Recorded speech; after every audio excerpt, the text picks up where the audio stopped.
नमस्कार, मैं हूं ललित खजूरिया। आज जम्मू कश्मीर विधानसभा में स्पेशल सत्र लगाया गया। वजह थी पहलगाम में आतंकी हमले में मारे गए 26 लोगों को श्रद्धांजलि देना, और वो श्रद्धांजलि दी गई।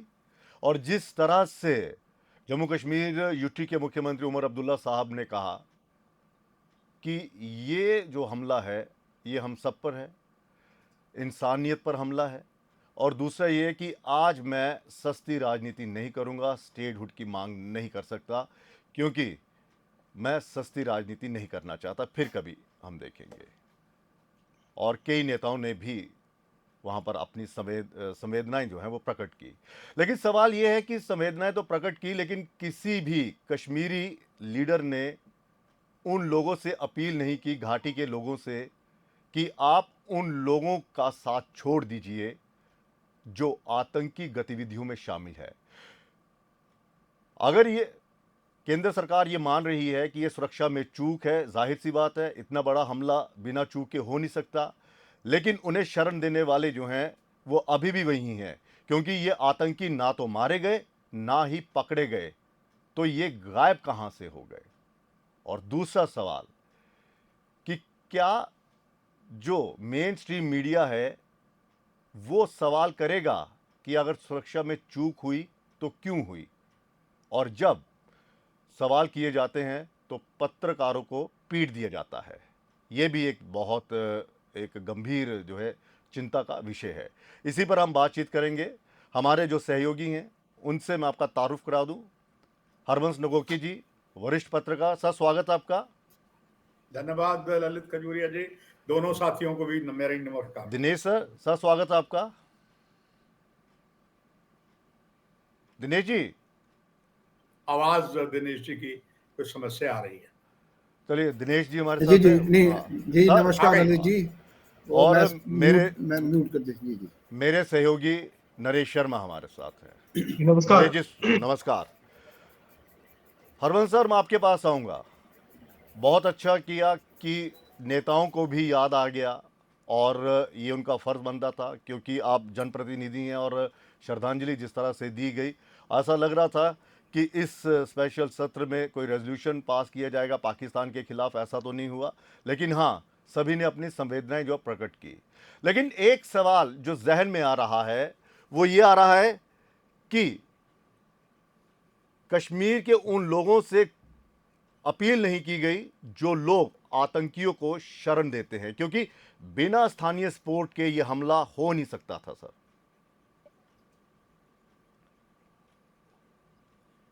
ललित जी, आपका धन्यवाद। जिन और आपने इशारा करके केंद्र बिंदु बनाए हैं उसकी मैं सराहना करता हूं, और यही एक कार्य जो है, असली कार्य जो है प्रजातंत्र के चौथे प्रहरी का है। और हमारे लिए सौभाग्य की बात है कि आप जैसे चैनल जो बेबाकी से बात करते हैं, और सोने पर सुहागा इस समय जो दो मेरे और सहयोगी हैं, नरेश जी और दिनेश जी, दिनेश दोनों ही मेरे छोटे भाई समान है। बहुत ज्यादा अनुभव जो दिनेश जी का भी है और नरेश जी का भी कम नहीं है। निस्संदेह एक तरफ से अच्छा किया गया। हम अब ये नहीं कहेंगे कि सब कुछ अच्छा हो जाता, मगर कई बातें जिस तरफ आपने इशारा किया है वो अवश्य होनी चाहिए थी। एक अपील उस पार्टी की जानी चाहिए थी। सबसे बड़ी पार्टी जो है वहां पर वो नेशनल कॉन्फ्रेंस है, सबसे ताकतवर पार्टी मानी जाती है, और ज्यादा उन्होंने जो वोट हैं वो कश्मीर डिवीजन से और जम्मू के उस डिवीजन से लिए हैं जहां जम्मू कश्मीर के जो हमारे देश के जो कहे जाते हैं अल्पसंख्यक, वो जम्मू कश्मीर में बहुसंख्यक है। मतलब जिस समुदाय हम लोग अल्पसंख्यक हैं, वहां से वो जम्मू डिवीजन से भी जीते हैं। जी। हाईली अप्रिशिएबल है। मगर ये बात जरूर है ललित खजूरिया जी, कुछ बातें और करनी चाहिए थी। मगर हम ये कहेंगे जितना किया मुख्यमंत्री ने अच्छा किया, कोताहियां रही हैं। और जिस तरफ आपने इशारा किया कि इस प्रजातंत्र में एक सच्ची बात करने वाला कोई पत्रकार है, अगर उसकी गुंडागर्दी की जाए, और सत्ताधारी दल जो भारतीय जनता पार्टी का है पूरे देश में, उनके 3-3 एमएलए बैठे हो, कठुआ में ऐसी घटना हो, और मुझे जरूर आश्चर्यचकित हुआ कि जरूर ये बात आदरणीय मुख्यमंत्री को या विपक्ष के नेता जो भारतीय जनता पार्टी के, उनसे करनी चाहिए कि प्रजातंत्र चौथे पर, अरे हमें बड़ा अभिमान है, हमें कश्मीर के पत्रकारों पर भी और जम्मू के भी पत्रकारों जी। पर भी, और वो दावे से कह सकते थे कि जम्मू में हमें ज्यादा अभिमान है। जम्मू में ही पत्रकार को जिस तरीके से पीटा गया, उसकी किडनी में इंफेक्शन आ चुकी, कुछ लात घूस से भी मारे गए, 3 एमएलए बैठे। क्या आप प्रजातंत्र के ऐसे और वरिष्ठ पत्रकार को इस प्रकार की मीडिया को आप इस तरीके करते हैं? क्यों आदरणीय मुख्यमंत्री चूक गए? अगर वो चूक गए तो डिप्टी चीफ मिनिस्टर हमारे हैं, बहुत अच्छे हैं, धाकड़ हैं। यही बस नहीं, जो 2 बार सांसद रह चुके हैं मदन लाल जी, जम्मू कश्मीर मंत्री में उनके बेटे पर मुझे बड़ा अभिमान है, he is like my son. इनकी जुबान बंद हो गई। यहां जो विपक्ष है और उसके विपक्ष के नेता वर्गों को बाकी छोड़ दीजिए। तो ये अच्छा किया, मगर बहुत कुछ करना था ललित खजूरिया साहब, ये कर नहीं पाए। मैं समझता हूं इतने शब्द मेरे बहुत बिल्कुल, हमारे ये पास दो बिल्कुल और इसकी हम कड़ी निंदा करते हैं, लेकिन वो शब्द नहीं बोल पाए जहां पर ये कहना चाहिए था कि देखिए, भारत के अन्य राज्यों से जो सैलानी आते हैं वो हमारे मेहमान हैं। ठीक है, सुरक्षा में चूक हुई, लेकिन कम से कम उन लोगों से अपील तो कर देते। अगर आप ये कह रहे हैं कि ये पूरे कश्मीर पर हमला है, कश्मीरियत पर हमला है, जमहूरियत पर हमला है, तो आप उन लोगों से अपील तो करते जो उनको शरण देते हैं, आतंकियों को शरण देते हैं।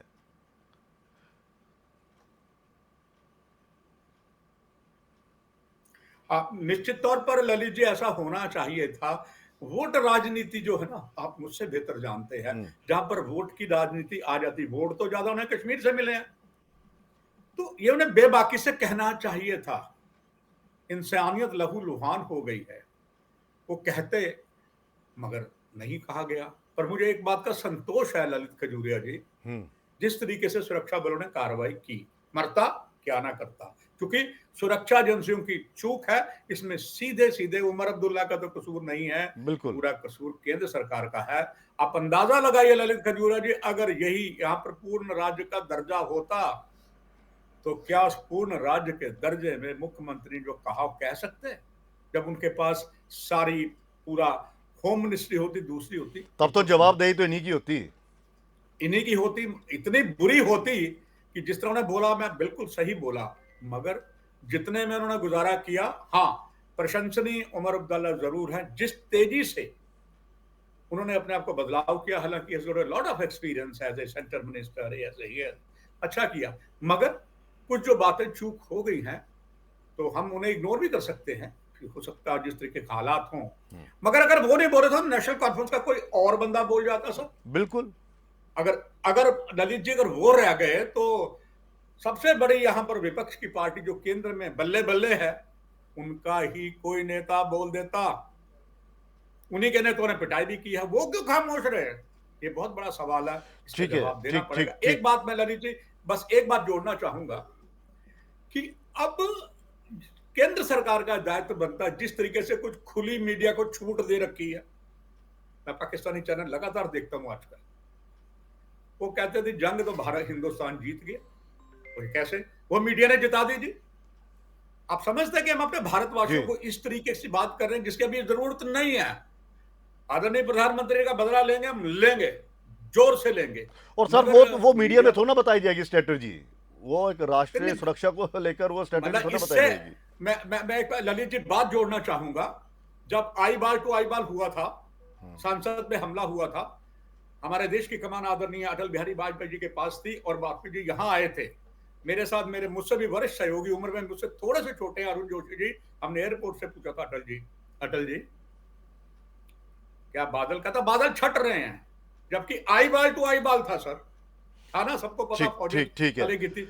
और उस वक्त मैं एक बात यहां खत्म कर दूंगा ललित जी, उस वक्त मैं नाम नहीं लूंगा उस मीडिया लेडी का, उन्होंने तो पूरी हमारी स्ट्रेटजी खोल दी। समझ गए। ठीक है ना, ये इट वाज अनफॉर्चुनेट। मुझे लगता है कुछ ऐसा अभी भी हो रहा है, तो अगर हमने पहले से सीख नहीं ली तो कब लेंगे? ठीक है दिनेश सर आवाज आ रही है? हाँ बिल्कुल आ रही है सर। 26 लोगों की निर्मम हत्या कर दी जाती है, जिसमें 25 हिंदू हैं और एक स्थानीय आदिल है।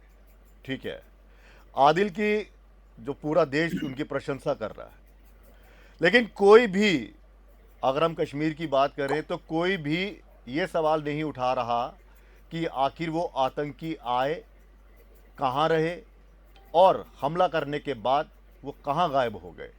और दूसरा ये कि एक भी नेता, जिस तरह से मैंने हरमन सर से पूछा कि किसी ने ये अपील नहीं की, क्या वोट बैंक की राजनीति हो रही है कि अगर हम ये कहेंगे कि हाँ कश्मीर में देखिए मेजॉरिटी तो मुस्लिम्स की है, और जाहिर सी बात है जिन्होंने हमला किया वो उसी धर्म से आते हैं, और अगर हमने ये कर दिया तो कहीं ऐसा ना हो ये लोग हमसे नाराज़ हो जाए।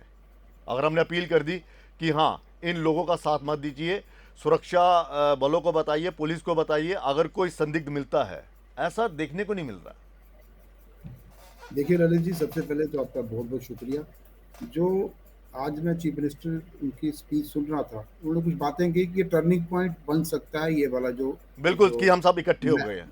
नहीं मैसेकर हुआ, ये टर्निंग पॉइंट बन सकता है मिलिटेंसी को खत्म करने का। उन्होंने बड़ी अच्छी बात कही है, लेकिन उस तरह की जो सपोर्ट, जैसे आपकी बात को मैं पूरा इंडोर्स करता हूँ, उस तरह की सपोर्ट पॉलिटिकल पार्टीज की तरफ से नहीं आ रही है। कल आपने एक ट्वीट देखा होगा नेशनल कॉन्फ्रेंस के जो आजकल बड़े लीडर बनने की कोशिश कर रहे हैं, आगा राहुल्ला महदी, उनका ट्वीट बड़ा डेरोगेटरी है। उन्होंने कहा कि Kashmir and Kashmiris are being given collective punishment. ये वो कह रहे हैं कि जो हम सिक्योरिटी एजेंसीज ने जो क्रैकडाउन शुरू किया है OGWs या टेररिस्ट सिंपैथाइजर्स के खिलाफ, वो कश्मीर और पूरी कश्मीर कम्युनिटी को कलेक्टिव पनिश करने की कोशिश की जा रही है। जब आप इस तरह की स्टेटमेंट देंगे तो आप तो प्रवोक कर रहे हैं। आप कहाँ यूनिटी कहाँ है आपको वार अगेंस्ट टेररिज्म में? आपको थोड़ी देर के लिए सिक्योरिटी फोर्सेस को फ्री हैंड देना पड़ेगा। सिक्योरिटी फोर्सेस अगर किसी को पिक कर रही हैं, किसी को डिटेन कर रही हैं, तो सिक्योरिटी फोर्सेस को अगर आप इस तरह से कैंपेन चलाओगे तो कल आपने देखा होगा, कल एक नैरेटिव क्रिएट करने की कोशिश की गई है। तो मुझे लगता है कि हाफ हार्टेडली चल रहा है। चीफ मिनिस्टर सिंसियर हैं, उनकी कैबिनेट सिंसियर है, लेकिन उनकी पार्टी के कुछ लीडर ही यही बात तो हम कह रहे हैं कि अगर आप इस तरह से अपील करते तो वो लोगों में ज्यादा होता, क्योंकि कोई ना कोई शरण दे रहा है। और आगा राहुल्ला का बयान आप देख लीजिए कि 53 में ये हुआ तो 40 साल के बाद बदला लिया, और 370 हटाया, अब ना जाने कब लिया जाएगा। यही वो लोग हैं जो शेल्टर, मतलब एक किस्म के उनके प्रति अपनी सिंपैथी जो है वो जाहिर करते हैं।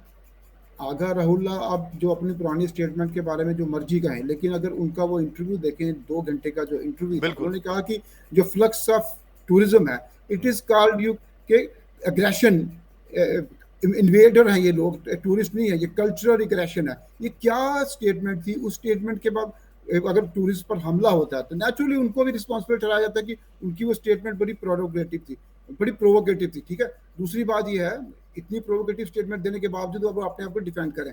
दूसरी बात यह कि जैसे चीफ मिनिस्टर ने कहा कि मस्जिदों से ऐलान हुआ कि आप प्रोटेस्ट कीजिए, मस्जिदों में 2-2 मिनट का मौन रखा गया। अगर यही मौका है कि मस्जिदों से ये ऐलान होना चाहिए कि जो लोग टेररिज्म को शेल्टर देते हैं कश्मीर घाटी में, उनका सोशल बायकॉट होना चाहिए, क्योंकि ये जो अटैक हुआ है ये टूरिस्ट पे अटैक हुआ है। कश्मीर की इकॉनमी सारी टूरिस्ट पे बेस है।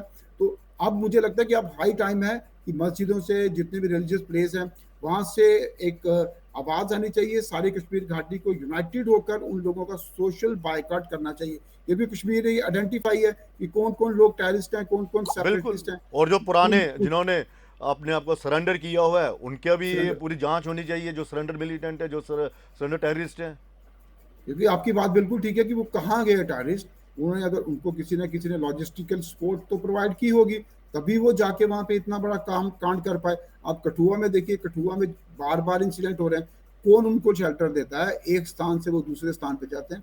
जब तक टेरर इकोसिस्टम को पूरी तरह से डिसमेंटल नहीं किया जाएगा, लोग सपोर्ट नहीं करेंगे, कश्मीर का आवाम पूरा सपोर्ट नहीं करेगा, तब तक ये टेररिज्म बार बार यहाँ ऐसे अटैक होते रहेंगे। इसलिए मुझे लगता है कि जो चीफ मिनिस्टर की अपील है उसको इफेक्टिवली ग्राउंड पे इंप्लीमेंट करना चाहिए। ठीक है नरेश, मैं आपके पास आऊंगा।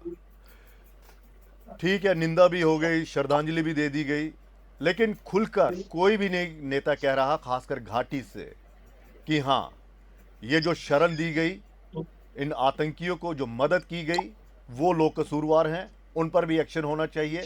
लेकिन यहाँ पर प्ले कार्ड्स लेकर आ गए असेंबली में कि जो कलेक्टिव पनिशमेंट जो है वो दी जा रही है, जिस तरह से दिनेश सर ने कहा।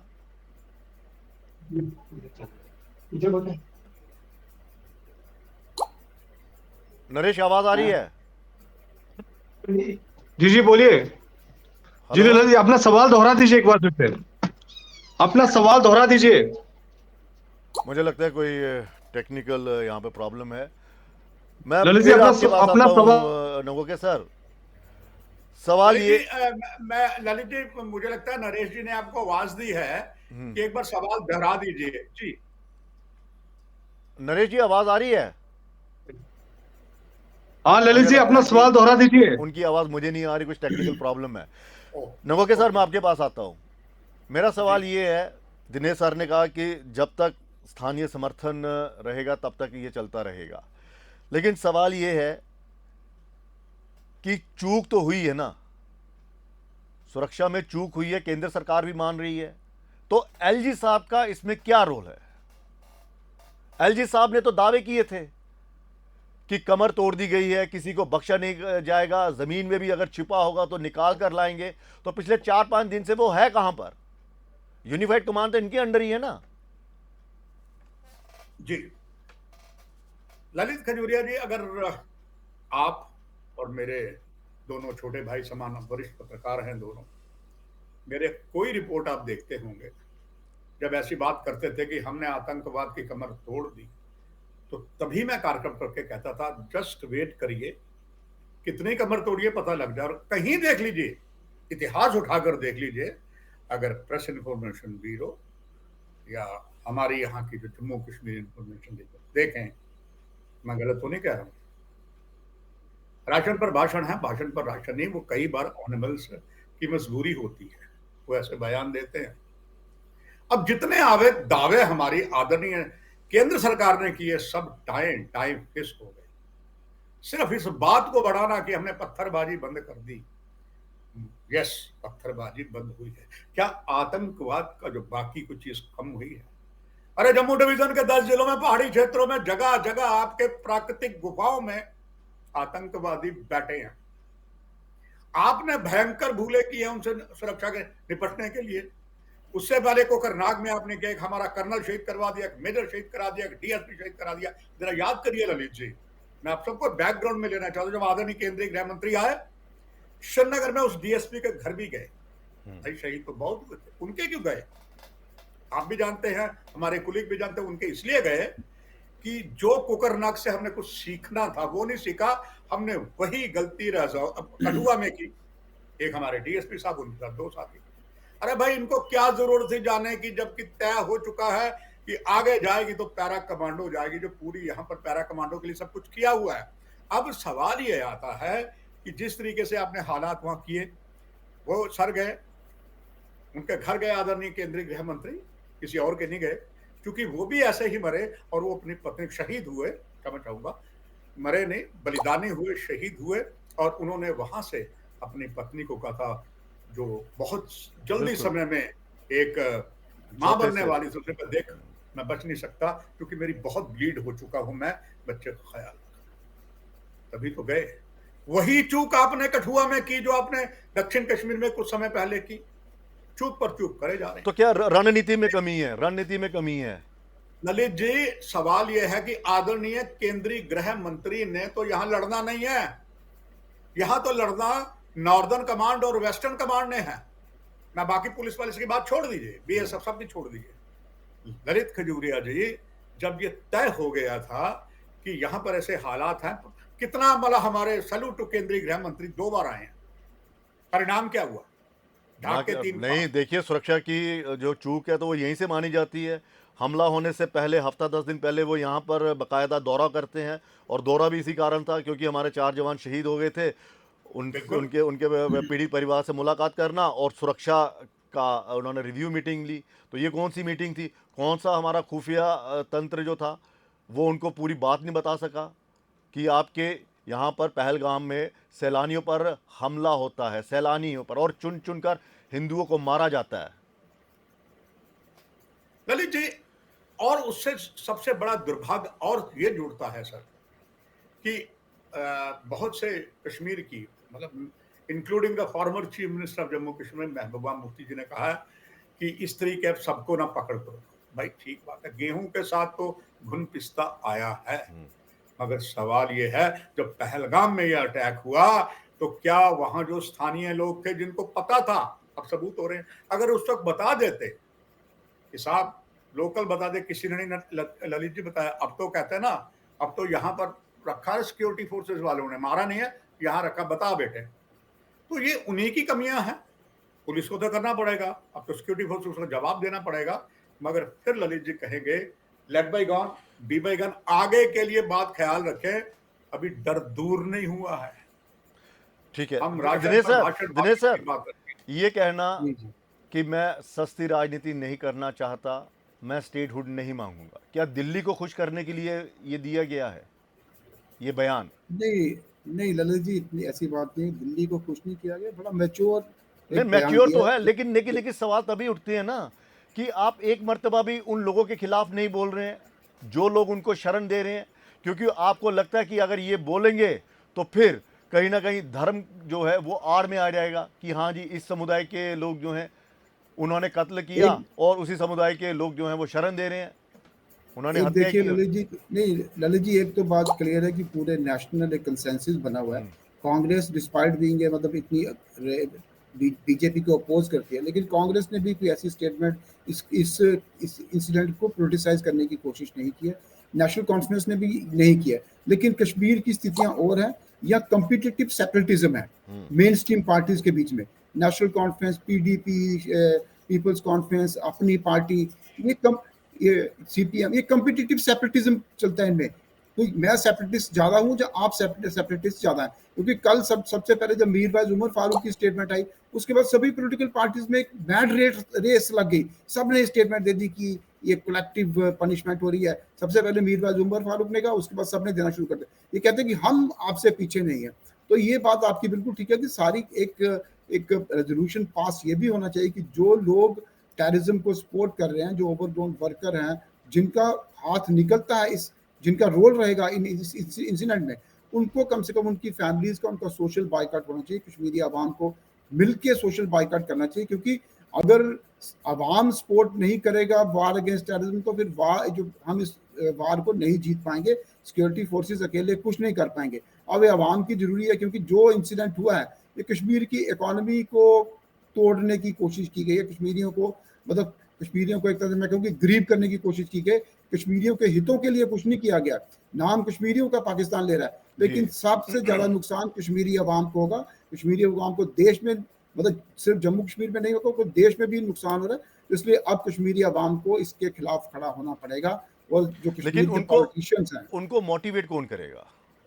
नहीं, कश्मीर के पॉलिटिशियंस की ये रिस्पॉन्सिबिलिटी है कि अब टाइम आ गया है। जैसे पंजाब में एक टाइम में सारे जो पॉलिटिशियन थे, हर पॉलिटिकल पार्टीज जो है उस समय जो मिलिटेंसी थी उसको सपोर्ट करती थी, लेकिन एक टाइम आया जब सभी पॉलिटिकल पार्टीज ने टेररिज्म के खिलाफ स्टैंड लिया। अब टाइम आ गया कि कश्मीर की सभी पॉलिटिकल पार्टीज इंस्टेड ऑफ जो ये करना कि आप सेपरेटिज्म को सपोर्ट करें, आपको चाहिए जो आप मतलब आप कम्पिटिटिव सेपरेटिज्म, आपको चाहिए कि आप लोग इसके खिलाफ अवाम को अवेयर करें। ठीक है, नरेश एक बार फिर से हमारे साथ जुड़ चुके हैं। मैं नरेश के पास जाना चाहूंगा। नरेश जी आवाज आ रही है? नरेश जी आवाज आ रही है मेरी?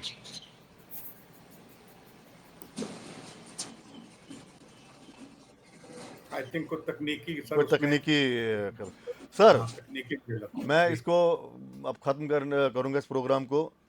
मुझे ये बताइए कि इस हमले से देश तो दुखी है ही, क्या सैलानियों पर डर खौफ है? क्योंकि अब अमरनाथ यात्रा भी जो है वो आने वाली है 2 महीने के बाद, मतलब कि अब 1.5 महीना रह गया, जुलाई में शुरू होगी।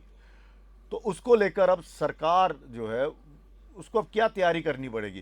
क्योंकि मैं आपको हकीकत बता रहा हूँ कि मैं भी घाटी में गया था अभी, मतलब इन 3-4 महीने में 2 मरतबा होकर आया कि ये जितने भी ये टूरिस्ट स्पॉट्स हैं ये सुरक्षा बलों के हवाले नहीं है। यहाँ पर सड़क पे आपको दिख जाएंगे, लेकिन जाइए आप अपने उस पर रिस्क पे, आपको याद रिस्क पर जाइए। आपको याद होगा उत्तराखंड में जिस तरह से पहले ही ऐलान कर दिया गया था कि मौसम खराब हो सकता है, बिल्कुल। लेकिन रेवेन्यू जनरेट करना है, पैसा कमाना है, इतने सैलानी आएंगे, इतने आएंगे, जाते गए किसी ने रोका तो वो देख लिया उसका वो हाल। यही आपको नहीं लगता है कि यहाँ पर सिर्फ सैलानी आते जाएं, करोड़ों की संख्या में आए इस साल, पिछले साल 1.5 करोड़ आए, इस बार हमारा टारगेट है कि 2 करोड़, पौने 3 करोड़ तक यहाँ पे पहुंचे। क्या सरकार की जिम्मेदारी यहीं तक ही है क्या? आगे सुरक्षा किसने देनी है? ललित जी, ये जो 2 महीने हैं कितने चैलेंज जी, वाले हैं। ललित जी, उमर अब्दुल्ला साहब की जब बजट में उन्होंने बात टूरिज्म पर बड़ी शानदार कही थी, गिनतियों में मत जाइए, उन्होंने बहुत अच्छा एक बताया सिस्टम। नंबर 2, अब जो बात आती है ललित जी, जिस हालात बने हैं, ये तो बात तय हो गई कि सरकारों के जो बयान सब खोखले निकले, आतंकवाद का स्वरूप बदला। अब ललित जी, अगर हमें जिद कर रही है ना, जिद, मैं ना मानू, ललित जी अभी भी कश्मीर के हालात पूरे सही नहीं है। 3 एग्जांपल देता हूं। अगर कितने ही लोगों को पूछताछ के लिए लाया, सेम चीज आप रजौरी पुंछ में आ जाइए ललित जी, 5-6 लोगों को में से 3 जो है उनकी डेथ हो गई। डेथ हुई सिक्योरिटी फोर्सेस के, सेना की स्ट्रांग इंटेरोगेशन के कारण।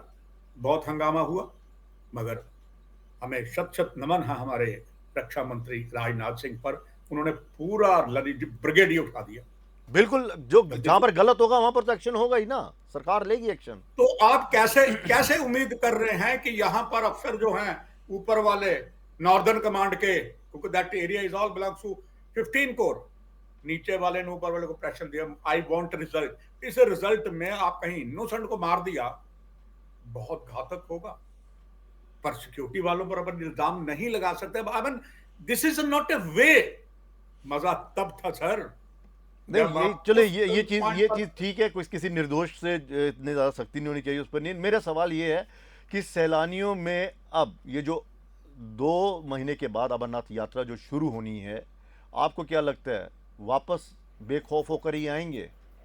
इतना यकीन कर सकते सच्चाई हैं? की बात यह है ललित खजूरिया साहब, सच्चाई की बात है, अगर केंद्र सरकार या राज्य सरकारें इनको प्रेशर करेंगे ना, मौत से बड़े बड़े लोग डरते हैं सर।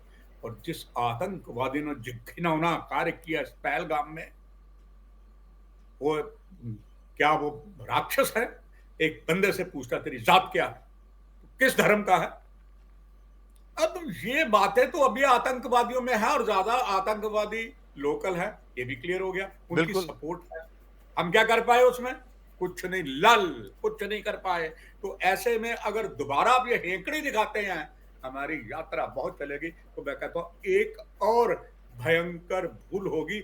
मेरा ललित खजूर जो पिछला 4 दशक का यहाँ का अनुभव। सिस्टम कहता, कितनी फौज कर दोगे? आपके पास फौज की वजह शॉर्टेज है, कौन नहीं कहता? जनरल जीडी बख्शी जो एक समय भारतीय सेना की जिंदाबादी करते थे, केंद्र सरकार की जिंदाबादी करते थे, उनको सुनिए। वो भी कह रहे हैं कि काफी कमी है। बिल्कुल। तो आपके पास एक बात ललित जी, बड़ा मैं आवश्यक आपसे अगर इजाजत दे, मैं 2 चीजें बड़ी क्लियर करूंगा तो अच्छा लगेगा, अगर आप इजाजत दे। मुझे जी। पता समय तेजी से दौड़ रहा है।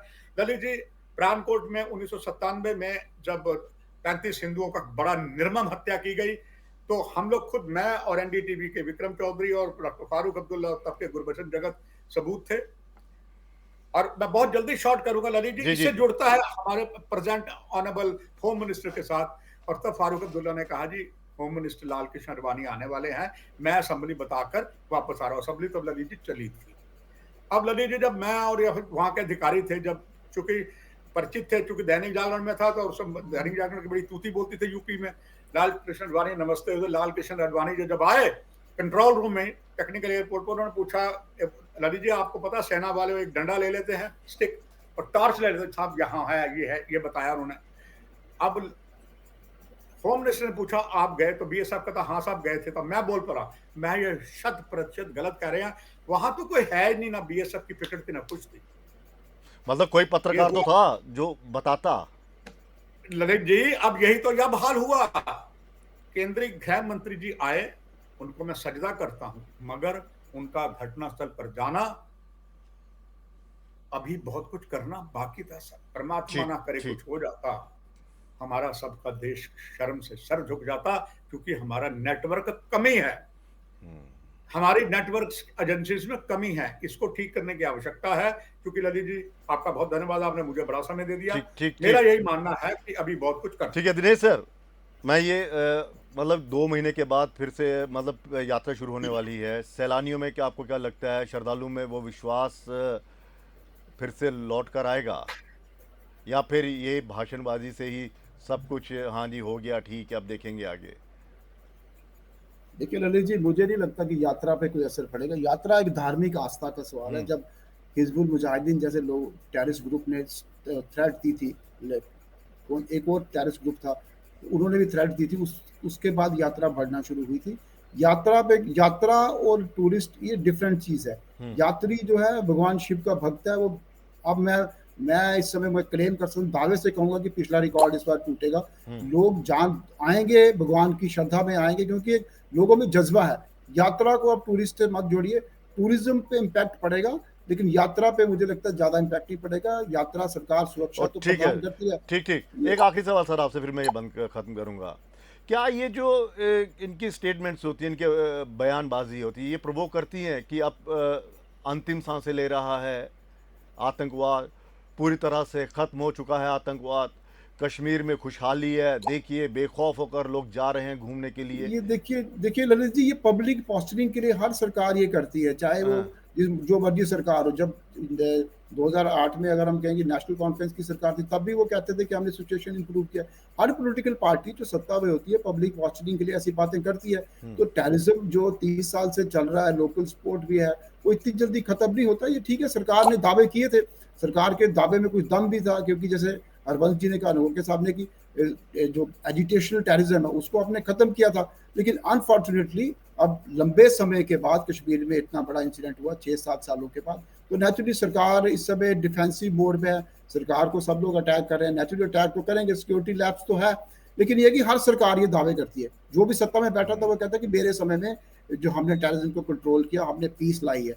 तो पीडीपी भी ये कहती रही, 2002 में जब पीडीपी की सरकार बनी। हर सरकार ये दावे करती है, कोई नई चीज नहीं है ऐसे दावे करना। ये ठीक है कि 370 टूटने के बाद कश्मीर में जो एक शांति आई, और एक कश्मीर एक बहुत बड़ा एक 370 तोड़ना एक बहुत बड़ा इंसिडेंट था, बहुत बड़ा स्टेप था। उसके टूटने के बाद अगर शांति रही तो ये अचीवमेंट तो थी केंद्र सरकार की। तो केंद्र सरकार इसलिए दावे कर रही थी, और हमारे एलजी भी इसलिए दावे करते, क्योंकि वही उसके बाद उन्होंने सत्ता संभाली हुई है। तो अब उन दावों में अब तो कुछ दम नहीं लगता नहीं, जो कांड हो गया। अब सरकार तो डिफेंसिव मोड पे है, सरकार को अब जवाब देना पड़ेगा, क्यों हुआ, कैसे हुआ, क्या लैप्सेस रहे। ये नेचुरली ये चलता है, चलिए पॉलिटिक्स सर, में चलता ठीक है। है।